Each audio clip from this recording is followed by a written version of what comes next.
Hello, everyone, and welcome to another episode of HPCritical, podcast where my friends and I talk all things gaming. I'm Jerel, and I'm joined by Kellie. Hi. And Gabe. Hello. We are missing our friend Brandon today, but he will be back next week. Brandon, we hope that you are having a wonderful time wherever you are, doing whatever it is that you're doing. He's very busy. He's a very busy man, so he's not here with us tonight. But anyway, let's move on and get right into some fun gaming news stuff. So the biggest announcement, actually, I'm not going to start with the biggest announcement. I'm going to start with some small things and build up, So you guys got to stay listening through the whole thing so you can hear all the big stuff. The small stuff is over at Polygon. There's an article titled "League of Legends is finally having its Avengers moment," and it talks a little bit about how League of Legends lore has been hit or miss, but they're finally, edging up to something that could be really, really cool. Did either of you play League? No. Well, for anyone who does play League, you have to write us in and tell us why you play, because none of us play, so I'm just going to move on to the next story. So bad. Anyway, so have you guys seen The Little Mermaid? Yeah. The animated one? Yes. Yeah. All right. Do you know who Halle Bailey is? No. Yes. Oh, okay. Halle Bailey of the group Chloe and Halle. I think Chloe Halle. I think it's Halle. I think it's Halle, yeah. Right. Okay. So Halle of the Chloe Halle group, the singing group. She's also on that show that I can't remember the name of. She was recently cast, well, not recently, a few years ago, she was cast as the Little Mermaid, and there was a lot of controversy because, oh my God, they made her black. They made the Little Mermaid black. We're all gonna die. Recently, she posted some official images of her saying, I think on her Instagram account, saying that post-production is finished. I don't know. The filming of the movie is finished. Do you guys think it matters that she's black and playing the Little Mermaid? No. I think that the whole thing with Ariel was that she had a beautiful voice, and she definitely has a beautiful, amazing voice. Like the whole movie is centered around her voice and like losing her voice. So I think that should be the main focus. People's argument was that it's like a Danish story. And obviously Danish people are like the whitest of whites. But the problem is that if you're going to stick to like the Danish original story, I'm pretty sure that Ariel turns into like sea foam. So no happy ending. So your argument's invalid. So I think it's going to be a great casting. I'm looking forward to it. Is it like just a remake, like just like a live action? I believe so. So I don't know if it's gonna follow like the Aladdin thing where they do new stuff, or if it's gonna be like yeah, I'm not sure. I don't even remember who was cast as Prince Eric. I remember they were talking to that guy from that band, One Direction. Harry Styles. Yeah, and he was like, "Nah, I'm good." It's not him because he said no. So I don't remember who they. I don't know. I guess he was like, "I don't want to be a Disney prince." So I don't know who. So beautiful. He would be such a good Disney prince. Okay, anyways. Well, he said no. So I don't know who it is, but Gabe, did you want to hop in before I move on? No. All right, well, I'm just gonna hop in and say I think it's great. So I'm rooting for all the black people. Persona's 25th anniversary is here. They have a Persona 25th anniversary special website that launched, and it teased 7 new Persona projects, including Persona 6. Kellie, have you played Persona 5 or 4? I've never played anything relating to Persona. Okay. Well, you need to get up. No, you need to wake up, get out there and play at least Persona 5. And anyone listening, yeah, I just referenced the first track on the album like I did on Twitter, but no one really paid attention on Twitter. So I have 100 games that I don't play. So that sounds like a boo-hoo excuse. It sounds like we should make it 101. Next games I'm playing are Resident Evil 2 and 3. That is like true facts. That's a lie. The next games you have to play is finishing Final Fantasy 7, so we can actually have a conversation about it on the podcast. Fart. Okay. Yeah. So I'll ask Gabe. So Gabe, how are you taking this news? As a new Persona fan, this is very exciting that I have 7 games. Or was it 7 or 6 games? It was 7 projects. So that I have 7 projects to look forward to. So like, and then the fact that Persona 6 is, confirmed means I don't have to wait too long between games, hopefully. So that'd be exciting to see. But I think what I'm most excited for is to see what kind of music comes with either the 25th anniversary or these upcoming projects, because if you play Persona, then you know the music's a fucking banger. It's one of the best things about the series. 4 was very like pop heavy, and 5 is really jazzy. And I don't know where they're gonna go next, but if they continue the trend, it's gonna be fucking amazing. As I also I hope they not continue. country, as long as it's not country. I mean they could probably make some country music. Who knows? I mean, I wouldn't doubt it, but I don't want to start listening to country music. They are also the Persona games, at least the ones that I've played, have been very known for touching heavy subjects a lot, and especially like 3 and 5. So in 3 you shoot yourself in the head to summon your persona.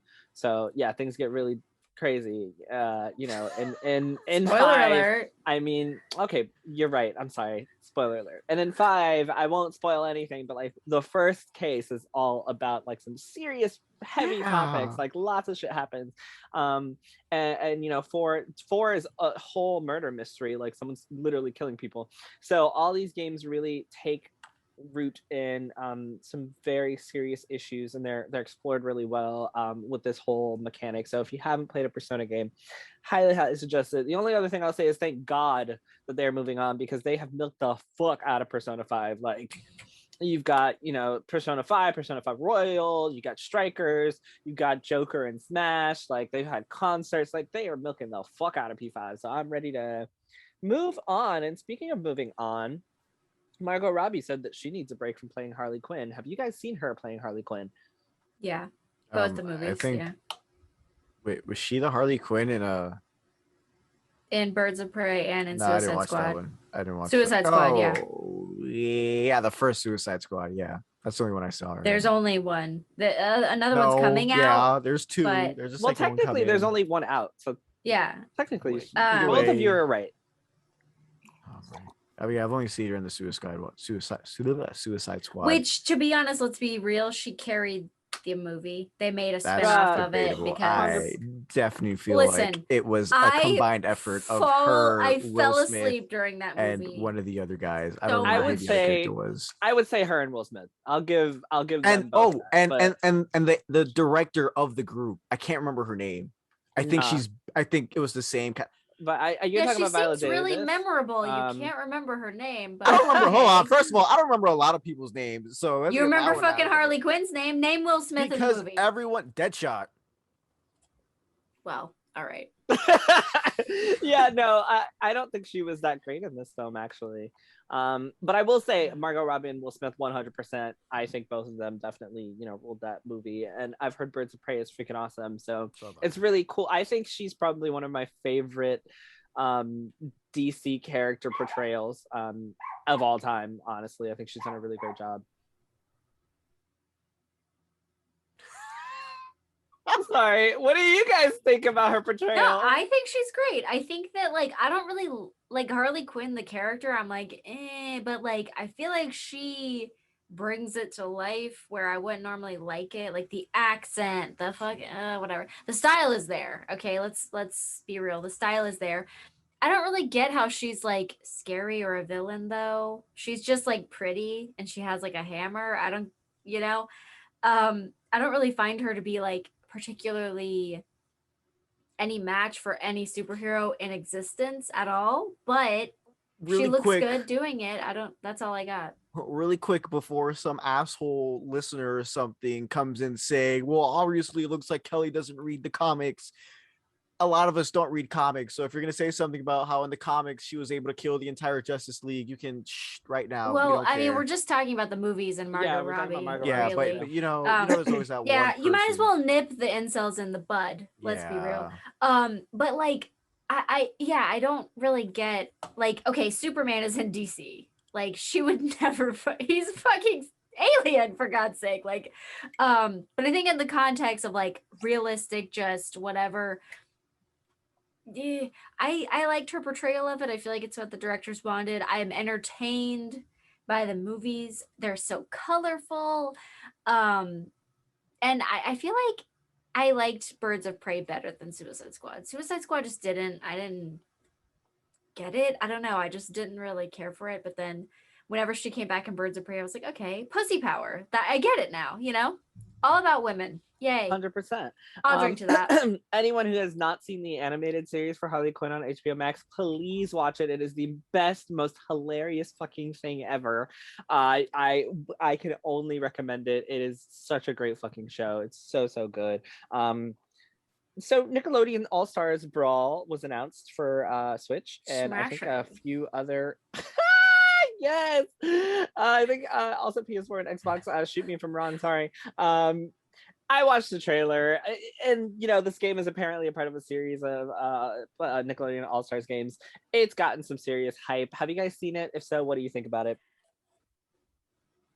Looks like shit. I don't care what anybody says. That game looks like it was made, like it looks like a game made of mods. I'm gonna buy it because it looks stupidly funny, and I want to be able to punch somebody as SpongeBob, or is hopefully they're gonna put in like, if they don't look.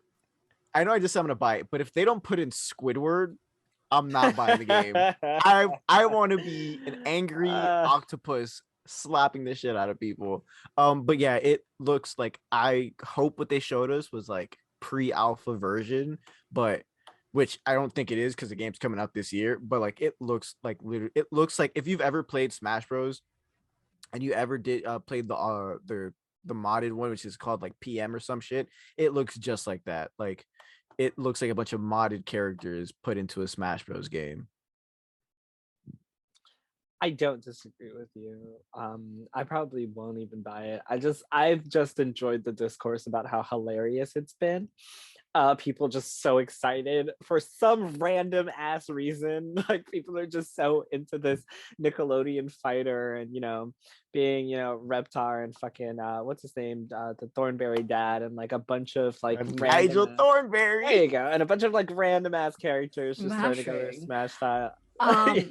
So the only thing that I saw was somebody. Is Jimmy Neutron in it? Reportedly, I mean, he kind of has to be. He's a big Nickelodeon. He's name. like big Nickelodeon. The only thing that I saw relating to this, I didn't watch the trailer yet, but I have it like literally on the other screen right now. The only thing that I saw was the dad from Jimmy Neutron. Someone like messaged him on Twitter and was like, "Hey, can you like say this line?" And then they showed him like kicking fucking Jimmy Neutron and saying like this line, like for like 500 likes or something. It was just like the funniest thing I've ever seen. It's like, "Hey, Jimbo, like it was so funny." That's the only thing that I really know. But I mean, it's a Nickelodeon game. I'll probably buy it. I like Nickelodeon. And yeah, if I can like be Cat Dog, that'd be great. Thank you. Yo, I mean, they haven't been confirmed, but that would be a lot of fun to fight as Cat Dog. Oh my god, I'm sorry guys. Anyway, so over at polygon.com there's an article titled "Sega Sued for Rigged Arcade Machine" by Nicole Carpenter. The Keymaster game machine has been a target for years. So the Keymaster game machine is one of those machines where it's like the claw and you go by and you have to like grab it and pick it up, etc. There now, I think it's that. Am I wrong? You said the Keymaster? I think that's the one that's like the thing is in the shape of a key and you have to put it into the hole perfectly to win the prize. Yes, you are so right, and I'm so wrong. The article here says to play, you must navigate a key towards a specific keyhole by stopping the automatic movement by hitting a button. If the key goes in, you win the prize. The problem, according to the lawsuit, is that these machines are programmed to only allow players the ability to win after a certain number of player failures. Nowhere on the Keymaster machine do defendants inform consumers of the truth that the machines are rigged so that players can only win prizes at certain times, lawyers for Muto said in the lawsuit. If the machine is not ready to award a prize, it's allegedly programmed to overshoot the keyhole, even if the player hit the button at the correct time, and force the player to lose. This is demonstrated in some videos on YouTube. A player named Claw Craziness suggested that the player can tell when a machine is not ready to pay out a prize if they know the secrets. So, how do we feel about this? Is this essentially this lawsuit is saying, hey, you guys are literally cheating us. No matter how good you are, you just have to be the right numbered person at the right time for this to work, and it's unfair. So how do you guys feel about this? I feel like it's been kind of known that a lot of those machines, because you mentioned the claw machine in the beginning too, that's another one. I think it's been kind of known that a lot of these machines are rigged, for lack of a better word. So but at the same time, like, I want to know how many times you have to fail first, because there was one time where I think I spent, I really hope my mom doesn't listen to this episode or she's not outside my door right now. I spent like, I think around $80 trying to get something off of one of those damn things. Cause it was, what had just come out. Actually, I think it was for a PS4 Pro. It was either for a PS4 Pro or an iPad. And I was like, oh, this is easy. I can do this. I couldn't do it. And yeah, so I just want to know the number. If they end up winning this lawsuit and then Sega has to tell everybody how many tries you had to do, I want to know, because I'm a little hurt that I put in so much money and didn't get anything. Well, do you think that Sega should be held culpable for this? Like, do you think they should be sued for this? Well, if it's their machine, yeah. But at the same time, I feel like if you're gonna go after Sega for that, then you kind of have to go after everybody else. Like carnivals, for example, those fuckers rig everything. So the big thing about this is that the Sega machine is branded as a machine based on skill when it's actually a machine based on chance. And so it's like almost false advertising. Like, you think that if you have the skill, can go and do this, and it turns out no matter how good your skill is, you won't be able to. So that's the big deal with this. Then yeah, 100%. If it's being shown off as a game of skill and it's actually a game of chance, then yeah, I think you're in your right to sue Sega for that. Well, I feel like a lot of the arcade games are like that though, and they do act like it's sort of like a game of skill, like the one where you just have to stack the blocks, and at the end there's one. And I mean, I got to the top block almost every time. Like, I got to the top block and it would never, no matter when you hit the fucking button, it would never let you win. So can I sue? Like, am I entitled to compensation? Because there would be like a fucking Nintendo DS in there. Like, I mean, sounds like you can, depending on who owns the machine. Yeah, I mean, pretty much though, that was like a lot of those games. They were like, oh yeah, skill. And then the button just magically doesn't work when you hit it or whatever. Anything that you put money into and you get prizes is fucking gambling. It is never based on skill. I mean, so do you they think just want to take your money. I don't know. Do you really think they're gonna get? Listen. Never in my life did I ever see anybody win any of those. So who's the fucking sucker? I'm a little. Who deserves to lose their money? Because I'm like, I feel like it's always a chance game, right? No matter how good you are, I always feel like those are chance games, and I feel like if you continue to spend money on it, it's your choice to continue to want to do this, right? So I'm like, oh, can you really sue them? But also at the same time, I completely understand wanting to sue them, because like, if I know that I'm good enough to do this and there's proof that it's like you guys that's the problem, sure, I'd want to sue, but I don't think I'd ever go that far to care. So the thing is that anything with a bigger prize, if you're putting in $1 and there's a potential to win, like something that costs $100 or more, you're not gonna win. Like if you're doing a claw machine to get like a 10-cent, like billions of them in the world, like toy, then yeah, you pay $1, they're gonna give it to you because they don't give a shit. Like, it's like, but the money trade-off is not there. Like, obviously they're gonna have to wait for so long to give you a good prize, because then they'd be losing money if everybody got the fucking Nintendo. Like, it doesn't make any sense. Like, I feel like that's pretty basic knowledge of gambling and arcade games. Like, you're not going to get it. Well, I'm assuming it's because technically it's not supposed to be gambling when you're doing it based on skill, but when it's a chance thing, then it is gambling. So once again, it's kind of like, I didn't come to gamble, I came because I'm good, but now I'm gambling based on chance. So, but it's not a chance gamble. Deadpool joining the MCU.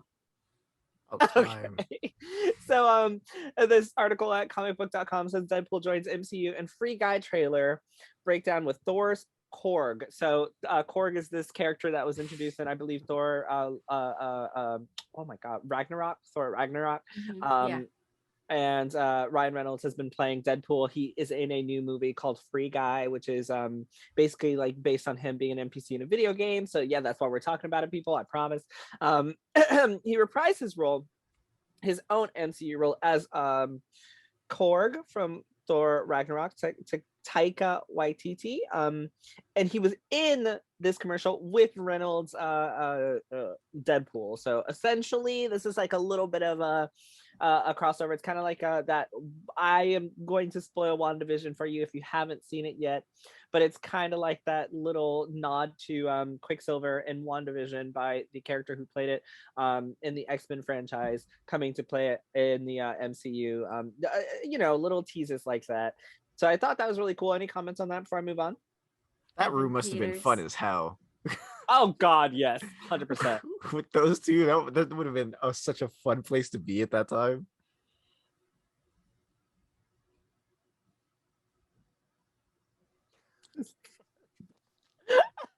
Yeah, I'm sure it was. Despite Sony's warning, Cyberpunk 2077 is still massively popular on the PS4. I'm not going to talk about this too much unless anybody wants to, but that's at pcgamer.com. The game topped the PlayStation Store charts in June, even though it was only available for 9 days. Is this game just that good, or are people just checking it out because it was bad and they had been anticipating it and now they can finally buy it? Or like what? What do you guys think? I don't know. Like, if I knew a game was bad, I wouldn't want to buy it. So I don't. And I didn't see that PlayStation Store ain't offering no fucking discounts, so they pay full price. So. Yeah, I know they didn't do any new advertising for it either. So like, they didn't. Literally, they just put out that tweet that was like, "It's available now," and everybody's like, "I guess it's time to try." Well, I mean, realistically, the people that have PS4s and don't have anything else, they gotta play something. You know what I mean? Like, I guess if you don't got anything else, like, you're pretty limited, you know? That's not true, because that's not true, because a lot of PS5 exclusive games are kind of not that exclusive, I think. Or they're the games that are coming out are still how do you say that? Cross generation. If you want like a big title, like, what other big title games are there for PS4? Spider-Man Miles Morales. But that came out months ago. And you have been able to get it all this time. They probably also have that. I think the only one that hasn't been put to the PS5 was, I think, Godfall, and that's coming in November. I think you meant put to the PS4. I don't know if there's any big games that have come out on PlayStation actually that you can play currently that you wouldn't have already had, so you might be right. Yeah, I guess it was that one that was missing. Yeah, they just wanted it for their PS4 event as well. And I mean, dude, you're gonna get people buying shit on the store as soon as it's available. I mean, come on. Miles Morales, Watch Dogs Legions, Valhalla, Avengers. Yeah, they're all old.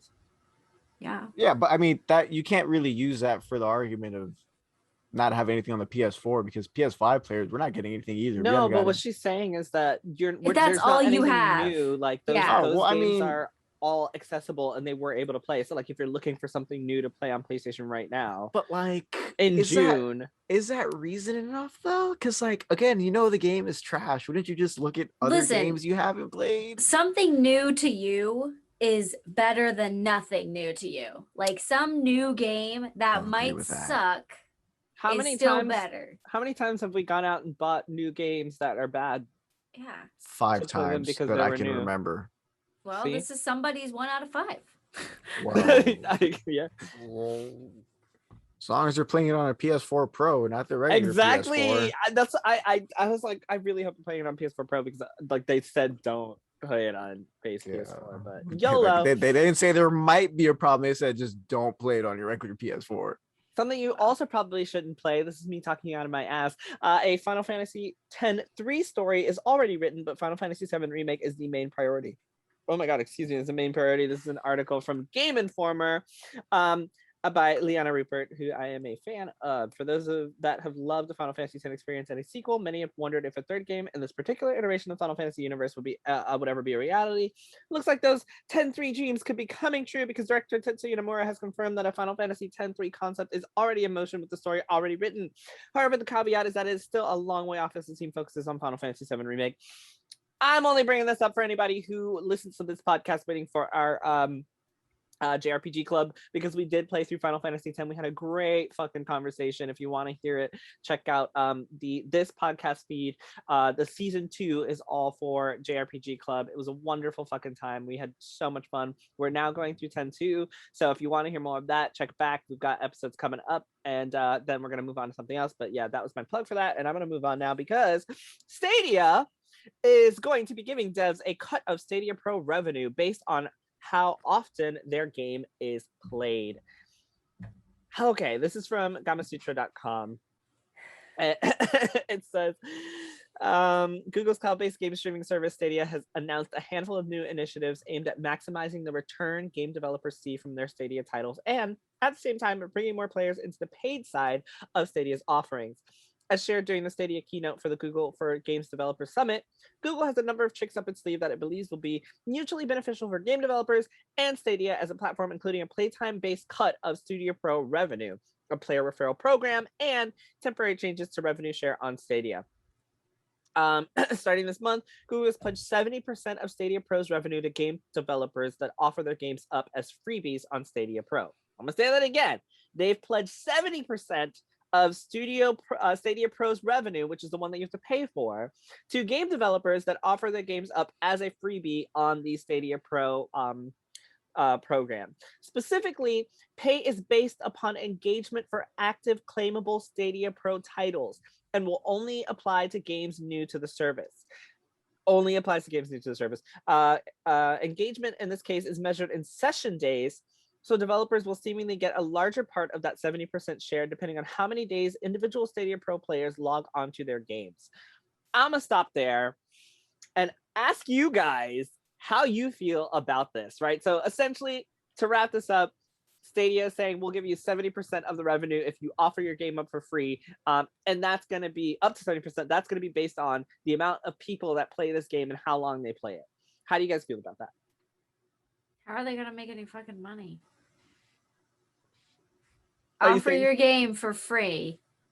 Well, because then what essentially will happen is, like, let's say we all subscribe to Stadia Pro, and we're paying a monthly subscription fee. I gotcha. Yeah.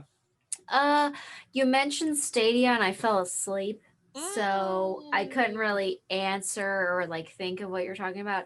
The subscription service, I don't know. Stadia, what the fuck is their market? Like, who cares about you? Like, I still don't get it. I still don't understand the Stadia thing. And I legitimately have an IT degree and I play video games all the time. So if I don't get what you're fucking doing, then who fucking does? Anyways, that aside, I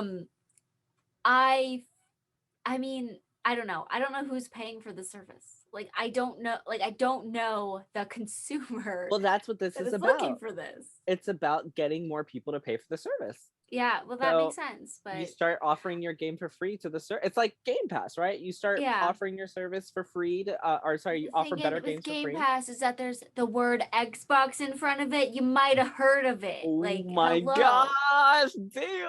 I'm sorry. Like, okay, I guess if Stadia was offering AAA titles that you could get and play, like, with good specs for a reduced rate, that would make sense. I mean, technically they do. Technically, but fucking what? I still just get away from me, Stadia. I hate you. I don't want to do this anymore. Oh my gosh. I don't want to keep talking about them. So there's one more part of this actually that I want to add to this is a quote from the article, and it says, likely aiming to boost those potential figures, Google's second new Stadia developer program encourages game makers to hand out click-to-play affiliate links to would-be players and promises to pay out $10 for every player that converts from a free trial to paid subscription. This perk is set to go live in the first half of 2022 through, though judging by a slide shown during the presentation, developers would need to accrue $500 through the affiliate marketing program before it'll pay out. Say hi, Watson. Oh my gosh, what a cute little doggo. $500 is a lot. I'm a cat person. But hey, hold on, Watson. I feel like that's incentive. Like, you'll see me like with like a Stadia link on my fucking Twitch channel. No, but seriously, I feel like 500 is a lot. Like, I feel like Twitch's $100 payout limit's already a lot, so 500 seems like ridiculous. But at the same time, like, affiliate programs, they really work. But the thing is, this isn't you getting the $10. This is the developer. Like, the developer only the developer. Then what do you get?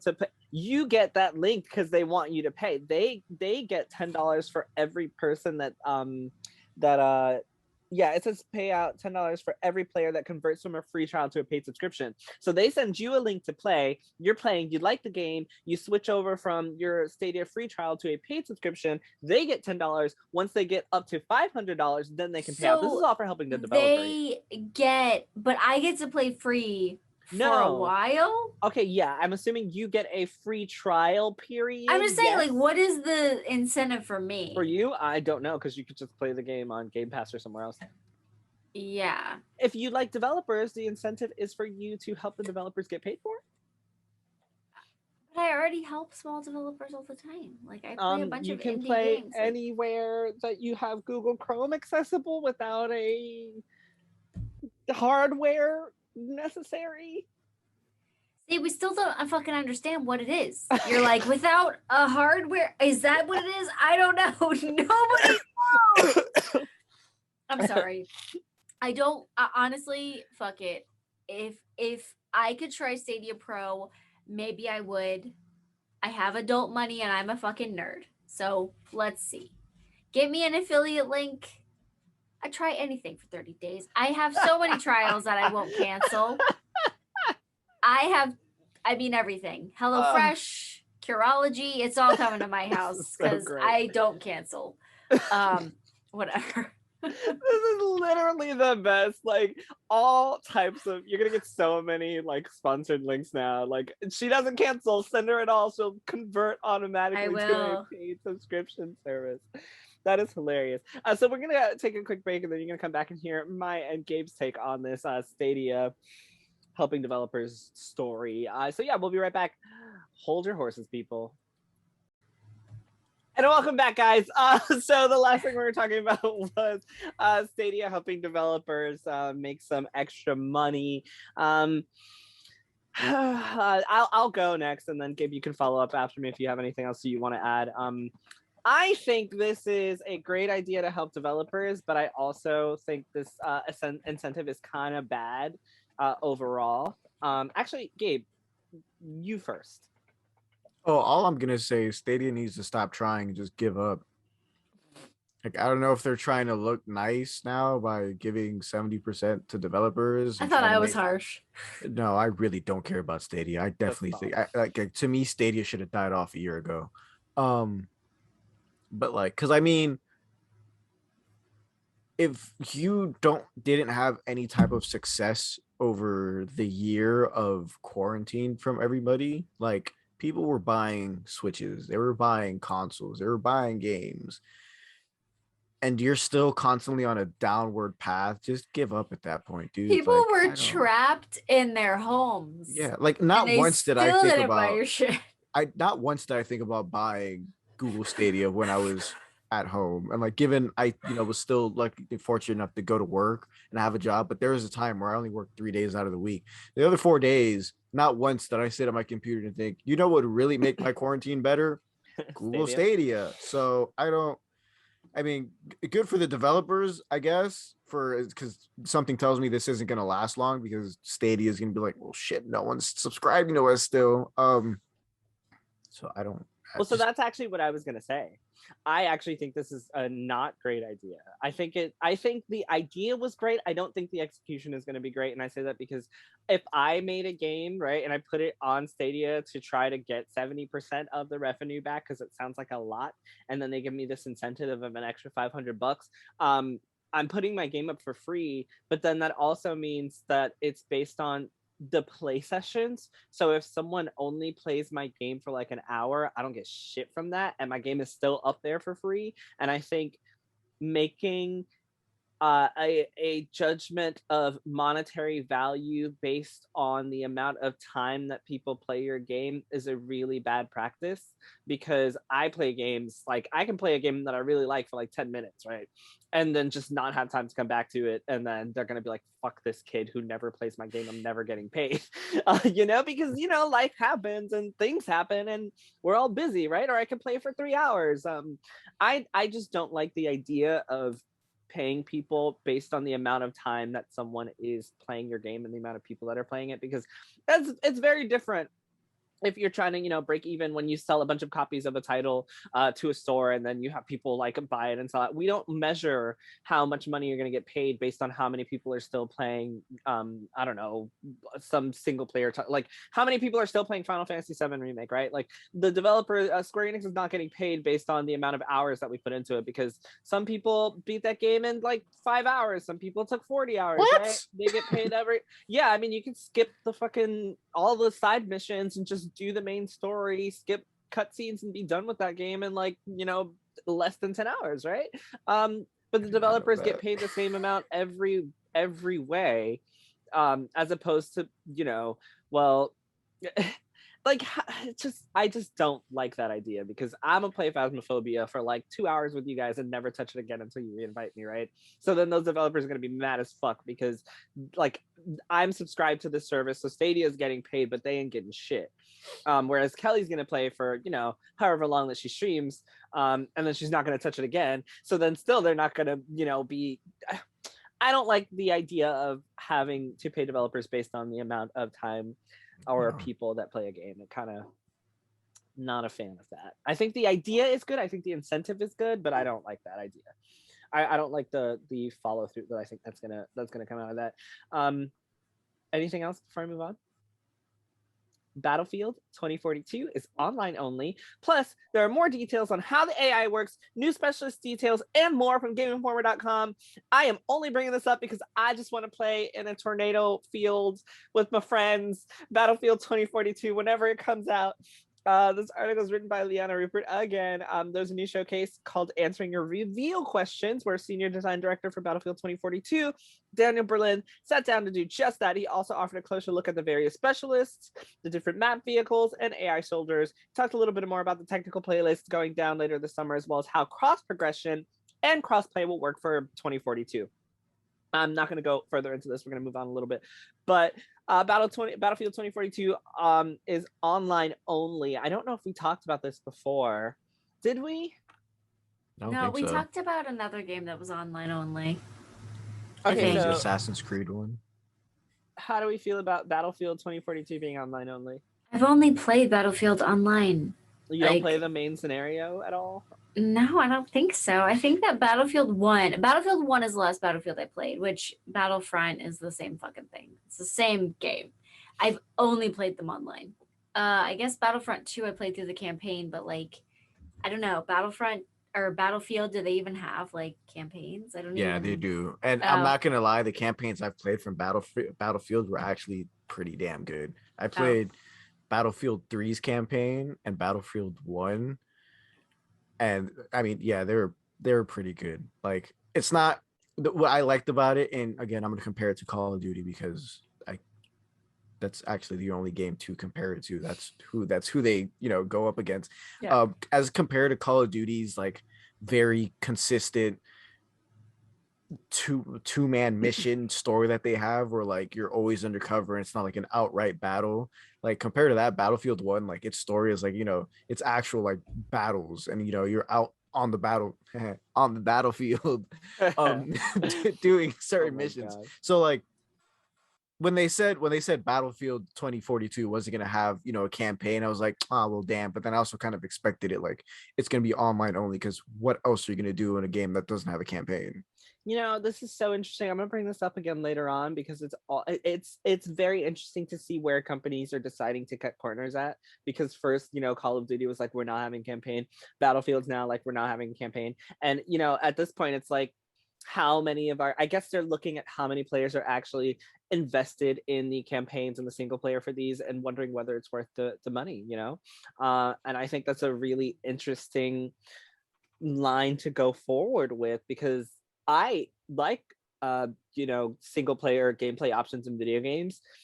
I can't tell you that I played the Call of Duty one, because I only play those games to play with friends online. So I can see why this cut was made, but I think it's really interesting to watch these developers look at what's available and where they can cut corners and save costs. And Battlefield 2042 said they don't give a fuck. We are not spending money on making a single player campaign, but they will also have PC and console crossplay. Yeah, go ahead.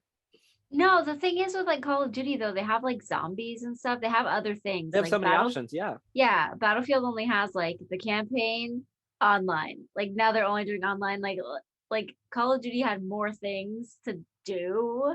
But like Battlefield has more in-game, I think. Yeah, but that's the thing. Yeah. Like, where Call of Duty's strength, as much as people want to deny it, isn't their online. Their online is actual garbage. I'm like, if you don't believe me, I implore anybody to play Warzone. You give me that look, but play Warzone, and you will agree with me. So Call of Duty has to have zombies because zombies. Warzone is the free one though. Doesn't matter. You're a multi-million company, and I think it does you're, matter. I would see maybe a year ago, I would agree. But the thing is, they're literally like Warzone is their push for their new games. When Black Ops was coming out, it wasn't look at our zombies or look at our story. It was, hey, you can still play Warzone with Modern Warfare people. Call of Duty is using Warzone as their, advertisement right now. Like they're starting to kind of move back into zombies being their main thing again, because I guess people were getting tired of Warzone. But like They just again, dropped a new zombies map like today. So see, I didn't even know about that. But yeah, like I don't like that's I guess that's why Battlefield doesn't do anything else, because they know their online is good. Their online is massive multiplayer, battles. It's not, again, like Call of Duty. Call of Duty, the largest one, I think, is Ground War. And that's, aside from Warzone, I think is Ground War, and that's like 18v18. Battlefield is, I think their most recent one was, come on, I have a brain. Let's use it. 30. I think it might have been 24 versus 24 or 30 versus 30, and now it's going to be 32 versus 32. That's right. It might be bigger. So I think Battlefield knows where its strength is, and they don't say like, hey, we need to add a new mode if we're taking out multiplayer. I mean, if we're taking out campaign and single player. Well, what you guys should do is watch the podcast crew play through Battlefield 2042 when it comes out later on. We're going to be so bad. It's okay. We'll all be bad. We might do an entire podcast episode while playing Battlefield. That'd be hilarious. Disgusting, but also hilarious. Like you can hear us scream while we talk video games while playing Battlefield. We'll see what happens. Moving on to something. What? I'm imagining we're talking on the podcast while playing, and Jerel gets sniped from across the map, and he's like, that's not fair. I was talking about why Stadia is still alive. 100%. That's going to happen. 100%. It's going to happen because we're going to talk about Stadia again because it won't die. So Psychonauts 2 will feature an Invincibility toggle, as developer Double Fine believes all people should be able to enjoy games. That's from IGN.com. I am going to say nothing on the matter except for... yeah, I agree. Anything you guys want to talk about on that? Yes, I agree. Okay. Gabe? No, I agree that you should make, I mean, if people want to play like that, let them play like that. I don't know what the big deal is. I don't want to jump into the whole like games accessibility thing because I feel like we talked about it before. The only thing I will say about this is so weird, y'all. It's Psychonauts 2. Y'all don't even care. Like half of you literally don't care about Psychonauts 2, okay? So why do you care that they're making an easy mode for Psychonauts 2? Who gives a fuck? Like it's Psychonauts. Wasn't Psychonauts that game that like you draw what your character needs? No, that's Scribblenauts. That's Scribblenauts? Okay. What the hell is Psychonauts then? See? It's an old game that they're bringing back a sequel for that I don't think was ever hard in the first place. So I don't understand why people are up their britches. But if no one else has anything else to say about that, no, I do though. Oh, I do. And surprisingly, it's not going to be a mean thing. See, I agree with them adding invincibility, because notice how they're adding the invincibility so the game's easier, but they're not making the difficulty lower. So I'm gonna get eaten up for this by both sides, especially probably the Dark Souls people. If you were to add something like invincibility to Dark Souls to let people play it, that's fine, because you're not making the difficulty less hard. You just can't fucking die. But if you can't die, it's way less hard. You'd be very surprised. Dark Souls is an unforgiving game, and I'm getting to that point next. Because like the thing is, but you don't have to dodge. Like that would defeat like most of that. But that's what I was gonna get to next. Because the thing is, yeah, you can't die, and I guess you don't have to dodge. But if all you have is invincibility, you're still gonna get a hit lag, and like you don't want to sit there fighting a boss, getting hit, and only being able to hit that boss once every 5 minutes while it's clobbering away, and you're just standing like, look, I'm not dying now. The game's just boring. So like if it's invincibility with a hit lag, or like you still have to find ways to beat a boss so you're not annoyed. You know what? No, because if, so if, you're, if but I have like I have to know more about Psychonauts because I don't know what the fuck the game is. Can I ask you a question, Gabe? Yeah. My understanding of why people enjoy those games is figuring out how to get past it, and then the feeling of when you get past it, right? Like that whole like progression thing. Would that be diminished if you could never die? Not yes and no, because the thing is, again, that like what I'm saying is like if there's still the animations of like God bless you, oh my gosh, because like if you're still getting the animations of like you're being hit, you're being knocked down, like okay, yeah, you're not gonna die and it's gonna take you longer to kill the boss, but me personally, I'd get annoyed if I keep getting knocked down and I can't kill that boss and he can't kill me. So and then like you'd to never me, die. yeah, but it's exactly, so so then you you basically wouldn't be in a get loop. that. Well, again, for me, I'd personally be like, oh, thank God I don't have to get knocked around anymore without dying. Like I get to move on to the next area. And I'm looking at Psychonaut like screenshots of it right now, and like Psychonauts is that really trippy ass like I'm on mushrooms game. That's basically what it looks like. Sorry for anyone who likes Psychonauts. Don't leave back. Yeah, we don't play the game. We don't know what it is. I don't know.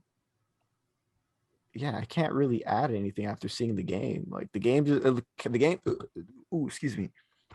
The game kind of looks like so nasty. I'm so sorry. It just looks like a 3D platformer. It basically is. Kelly, did you want to add anything else before I move on? I just want to say that all games should have easy mode, and if invincibility is the thing that they have to do, that's fine. But like, I just don't. That's the same thing. It's not really okay. It's not really the same thing. It's just like, why do you just want people to suffer then? I feel like you just want people to suffer. Like, what are you, a boomer?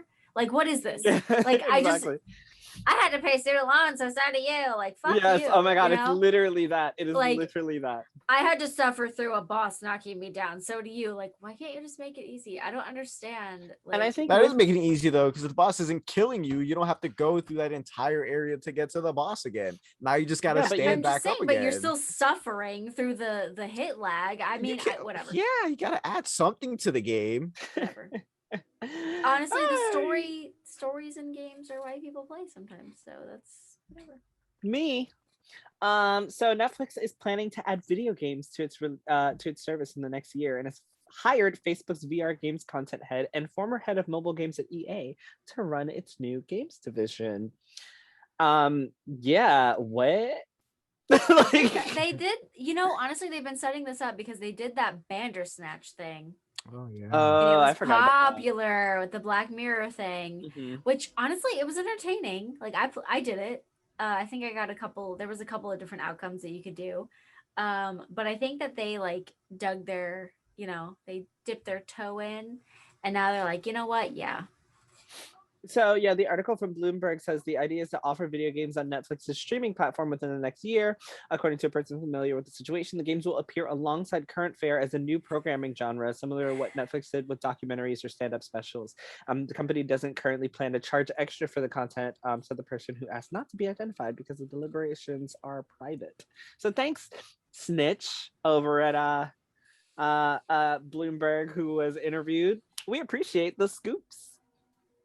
Honestly, the price is going to go up. If they say they're fucking lying. Like, I just wish I could opt out, because guess what? I already have so many fucking gaming services and all this stupid shit. I don't want to pay for it, and also my Netflix subscription. Thank you. Actually, I just get my mom's, so it doesn't really matter. But the principle is there.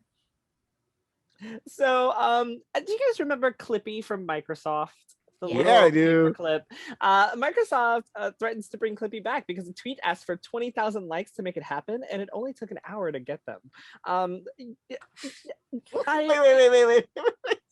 Did you just say Microsoft is threatening to bring it back? That is the title of this article at PCGamer.com. Microsoft threatens to bring back Clippy. By Andy Chalk. Why would they say 20,000 likes though? Like, oh, if you get 20,000 likes, you can get that on someone posting a poop emoji. Like, what? I don't. Microsoft posted the tweet and said, give us 20,000 likes. We'll replace the paperclip emoji in Microsoft 365 with Clippy. So yeah, you'll get a Clippy emoji.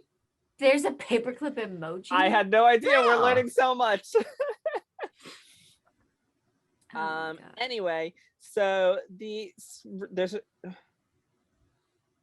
a rumor here, sorry, a rumor here from Nintendo Everything that says the Switch OLED estimated to cost just $10 extra to manufacture, and yet it is $50 more expensive than the previous Switch. I have nothing to say about that. Do you guys? You want to know how much this costs to manufacture? Between $350 and $400. You know how much I pay for it? A lot of money. 1,000. Yeah, so I can't really complain about it at this point. So God of War's Kratos' voice actor will be Black Panther in Marvel's Avengers new DLC, because we know that Chadwick Boseman unfortunately passed away. So Christopher Judge won't be screaming boy this time around. That article is from Game Informer. I think that's pretty dope. I love him as a voice actor. I think he's pretty cool. So it's sad to see a replacement, but it had to happen. So I'm excited to see that. I have no more words on that. If you guys do. Nope. I'm excited to hear him as Black Panther. Be cool.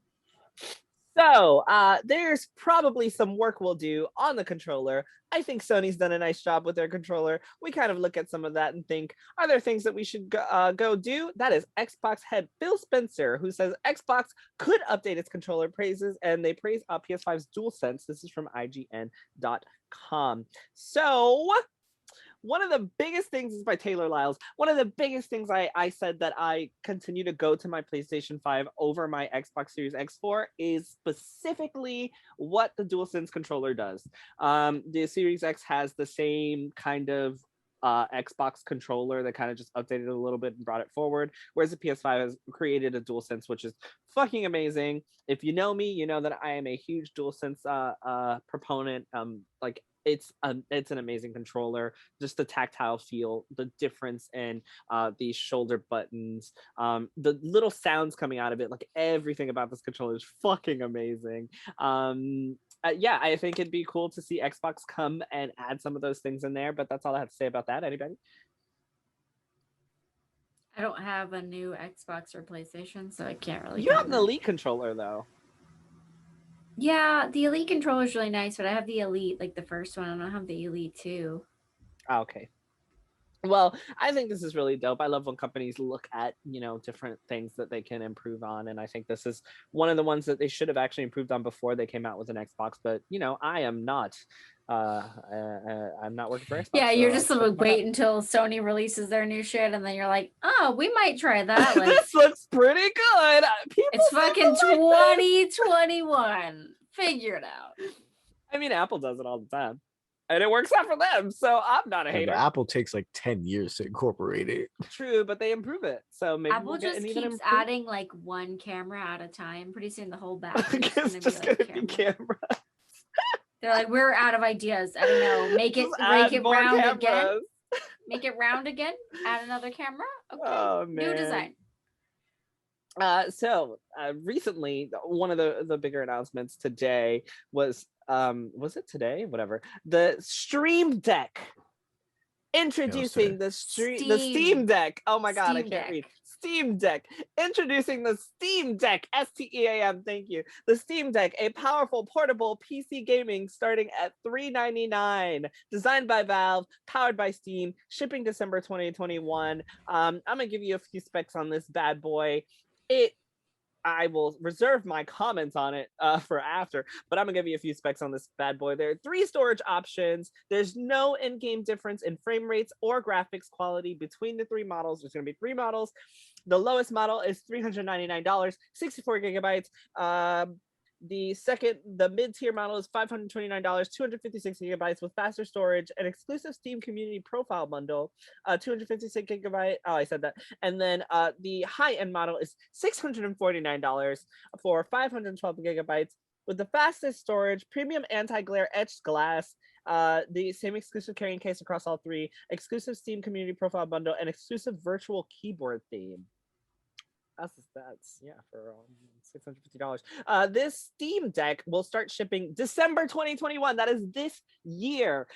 Essentially, if you have Steam, it's going to allow you to play all of your Steam games that are on PC portably. Think Nintendo Switch, but not. For anyone who doesn't know But what better. it is. Okay, and let's hear what you guys think about the Steam Deck. I wish they had chosen a different name because it sounds exactly like Elgato's Stream Deck. So yeah. I feel like there's going to be some confusion. Literally, Jerel already said it. I did. I fucked up already. I'm looking at it. I think it looks good. I mean, I love Steam. I buy like all my games from there. I would probably play portable games, but I hate when companies do this.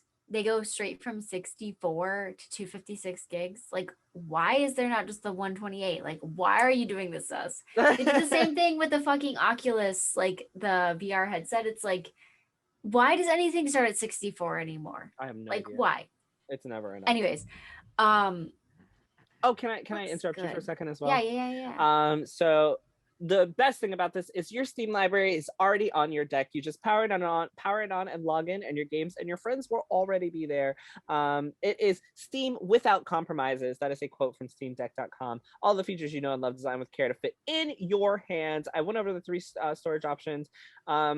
It has a bunch of inputs and internals. I don't want to bore anyone by going over them, but I do want to mention a few of the tech specs here, which is that it is a 7-inch touchscreen, which is going to be the same 7-inch OLED touchscreen that it's not going to be the same screen, but the Switch OLED is also now a 7-inch touchscreen. So I did want to bring that up because that is a point that I want to make eventually. It's going to have a headphone jack as usual, volume buttons. It will also have a micro SD card slot. I'm not going to go over the processor or the RAM. You should totally look up if you care. The only other thing that I cared about is that it's going to have HD haptics, which sounds interesting. Trackpads, which are basically going to work as your mouse for when you're playing your games. And it will come at a 1280 by 800 resolution. And it's a 7-inch diagonal screen that is touchscreen and has ambient light sensors. I think those are the things that people are interested in: the resolution and the screen size and what you have. Sorry, continue, Kelly. No, I don't know. Like, I'm looking at it, it looks great, but like $650 for a portable console, it seems like a lot. I don't know. I'm sure that it's great. I'm sure it could work really well, but like, I'm going on vacation. So like I could use this, but don't they have like Xbox where you can like play on your iPad now? Yep. xCloud, you can play anywhere pretty much. Yeah, xCloud, you can play anywhere. I feel like this might be a little late, late to it also has Bluetooth. Okay, what does that mean to me? I brought it up for my own point, sorry. Okay, yeah, I guess the Switch, you have to buy an adapter, right? Yes, that's why. But dude, how many adapters can you buy for the extra, what is it, $130, Fair. Wait, no, but how much is the Switch? So it's an extra $100. Oh, well, it depends. The new one is $350. Okay, well, this regular one's Switch is $300. Yeah. I don't know. I don't know what any of these games would look like on this. To be honest, I never heard of any of these processors or any of the specs. The processors are custom made for this device. Yeah, they're custom made, so I don't know. I looked for the processors too, and I couldn't find anything. But apparently, though, the one they use, the AMD. Well, AMD is really good. Yeah, but they use the AMD, the Ren 2. Apparently, I looked and I guess that line of processors is pretty good. So it's not like they cheaped out and used one of their older ones or one of their not so powerful ones. What I do want to comment on is the reservation. Oh, I did see that. Yes. So you have to pay $5 to reserve it, which, okay, scalpers, right?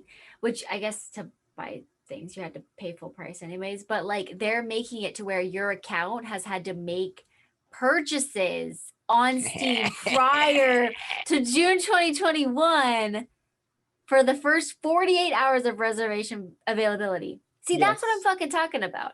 That's what I'm talking about whenever we're talking about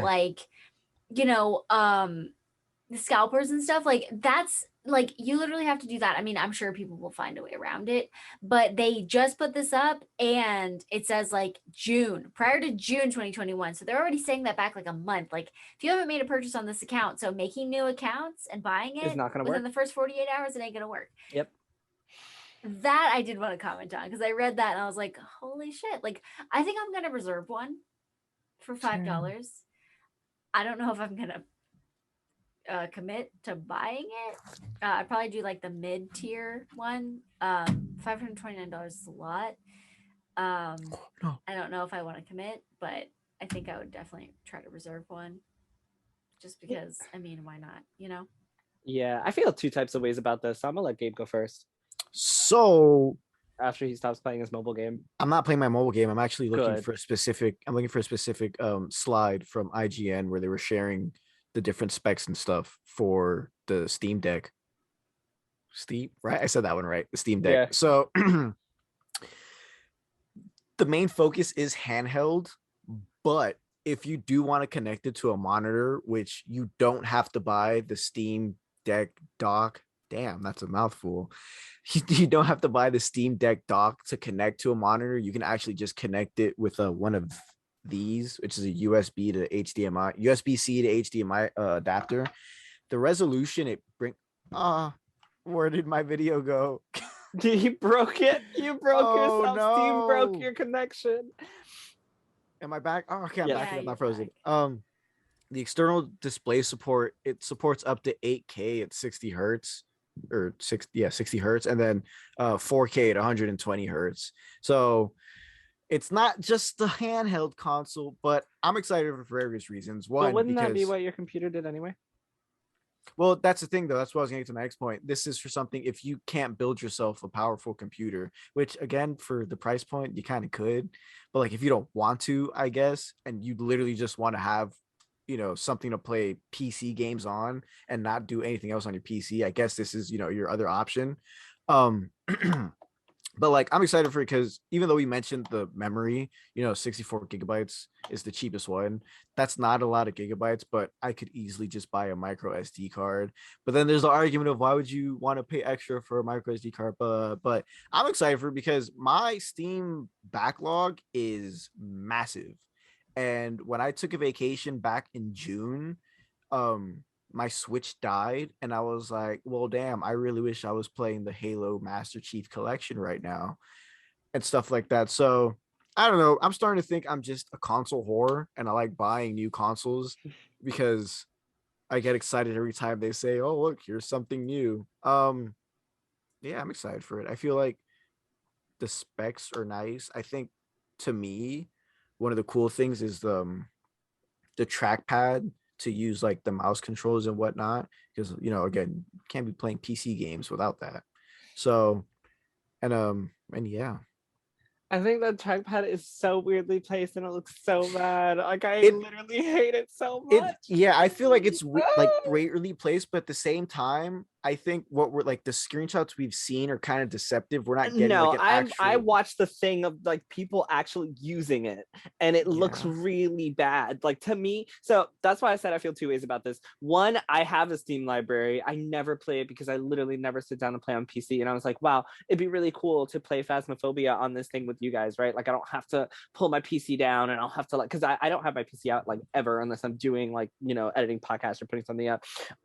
So for me, I have a Steam library I never play on because I don't want to have to go through the process of doing that. I also have absolutely no interest in building a PC. So I think this is a really great starting point for like $400 for someone who wants to play PC games, but doesn't want to build a PC. I think that's fucking awesome. But 64 gigabytes is absolutely nothing. Like, especially for PC games, like this is not a Switch, right? So like the cartridges are not, it's not going to be the same. So I think 64 gigabytes is nothing. So I'd already have to upgrade to 256. And I forgot how much I said that was already. But that price already concerns me. I said it was actually $529, right? So now I'm paying more than I paid for my PS5 to play a few titles that I have on Steam, which is not a product that would work for me. Like, that's not something that sounds like a good idea for me. I would have to go with the $400 64 gigabyte version for this to make sense. The form factor, it looks so big. I don't have big hands. This thing looks really, really bulky, so that also concerns me. It's cool that it comes with a carrying case for a free Switch, because y'all don't. I'm a hater. But it looks really bulky. I don't think the battery is gonna, it says like 2 to 8 hours for battery life, which I think the Switch is like up to 9 hours. I highly doubt that I could play any extensive PC game on this thing for more than 2 hours. It doesn't seem like it's going to be that great, but I did mention earlier that I think it's so interesting where companies cut corners, because the screen resolution, right? Like it's like the Switch. I always complain that the Switch doesn't have 1080p screen resolution. This thing doesn't either. Like handheld, like it's very interesting to see where companies decide to cut corners to make these products work. And for them, I guess handheld screen resolution is not a big deal. And to me, it kind of is, because if I'm playing PC games handheld, I want them to look the best they can on this screen that I'm paying $400 for. But then again, the appeal of being able to play, like I said, Phasmophobia on the go with my friends is really high for me, because I don't game on PC. The entry level, $400 play PC style games is really cool, but a lot of times those PC games are already going to be available somewhere else. It's just the ones I play. I'm not speaking for other PC exclusive titles. So it's really a hard decision for me. I kind of want it just to have it, but I highly doubt I will ever pick this thing up over my Switch.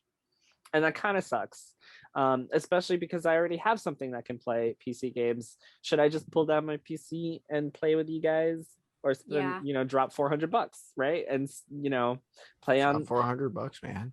Right? Because I just want to sit back like right Treat here yourself. and be like, let's go, guys. Let's Phasmophobia this shit out. Plus, it will be less scary because the screen is this big. And that all just sounds. You can just throw that shit like, right. It's like, God, I'm so scared. And then I feel like that could be a problem though. There's not a lot of scary games for the Switch, but you playing Outlast on the little shit, the thing is gonna fly in. You shouldn't be playing scary games if you're gonna fling your console across the room. Fair enough. I think my only complaint scary games are for everyone. So. That damn trackpad. I think it's cool that the trackpad's on both sides though. Like, that's dope. It just looks really big. Like, I don't see that as something you pop in your pocket and pull out and play somewhere. I see this as just like, either you're playing this at your house because you don't want to sit in front of your computer, or I guess you're going to a friend's house to play. But this is not one of those, like, because I can fit my Switch in my back pocket. I cannot fit big ass back pockets. No, not even. I mean, it's coming out of my pocket, but I can put my Switch in my back pocket and like walk around with it. I highly doubt this thing's gonna fit in there. But the I was gonna ask you guys, like, do you think that this is even Switch competition? Yes or no? Yeah, it has probably a lot. I don't know. Does it have a lot more games? The Steam library has a lot of games. They won't have Nintendo exclusives. So yeah, I guess, to be honest, like, you can take things portably that you would never have before portably. Like there's a lot of Steam games that are not safe for work that you can now have portably. Very, very true. Yeah. Like, someone could just be playing like hentai kawaii girls on a subway somewhere. Like, that's disgusting. And you won't even know. Yeah. You won't even know. Unless they have the volume up. I think that I don't know. Like, I don't know. I'm trying to think of what I would play that's not on the Nintendo, and it would be adult themed games. Like, and some of those are technically available on Switch. Yeah, but would you ever play? I feel wrong playing an adult game. I feel wrong. There's so many adult games. Like, you're like using the Joy-Cons to like do naughty things. I don't know. That's why they're called Joy-Cons. Come on. Ooh, they bring That's where the name comes from. Gabe, really quick, is it a Switch competitor? Yes or no? I feel like it is, but that's just me. But personally, again, I feel like if most people who already play on Steam kind of already have their computers built, so I guess we literally just have to wait and see. I mean, if you guys grab one, you can tell us all about it, and I will probably definitely grab do one that. because, according to Grayson's co-star, I like to spend money I don't have. So we'll see what happens there. And I think we're gonna end today's podcast there. I think it's been a really fun time. Thank you guys for joining me through this week of gaming. And if there's not anything else, I think we're gonna wrap up. Is there anything else you guys want to say really quick? No. Okie dokie. Brandon, we miss you. And with that, good night, everybody.